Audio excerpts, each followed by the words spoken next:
3:30 વાગે ઠાલવી દીધા છે કામરેજમાં, ભલે થતા કૂતરા વાહે. જય સ્વામિનારાયણ બધાને. હવે બસ એક જ જોડી જ વિદ્યા હતા એટલે નો છૂટકે ધોવા જ પડ્યા. પછી વાળી દીધી આપડી પથારી, ધૂળ ધમાવો થઈ ગયું પણ. આવી પછી તુલસી માને પાણી ને બેઠા ભાઈ કામે. અહીંયા સત્સંગ છે ને બાપુ એમ કે છે કે મા બાપ ને તમે પગે લાગશો ને તો તમારા છોકરા તમને લાગશે, બાકી લગાડશે. વાત તો સહી.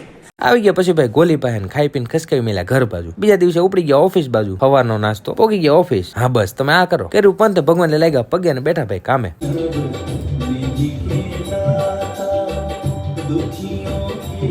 આપણે જયારે કઈક બુક મંગાવી દીધું એનું કરી લીધું અનબોક્સિંગ. બસ આનું જ ગુજરાતી વર્ઝન છે. બુક વાંચવા જેવી છે પણ. પછી હતી એક મીટિંગ એ લીધી ને પાછી એક મીટિંગ હતી એ પતાવીને મશીન કર્યું બંધ. કરો 1 મિનિટ ને 40 સેકન્ડ આરામ. 500 મીટર ઘુમરી ખાધા પછી માંડ મેળ્યો ભાઈ. પણ કેમ થાય અઠવાડિયાના ભેગા થઈ ગયા કે નહીં?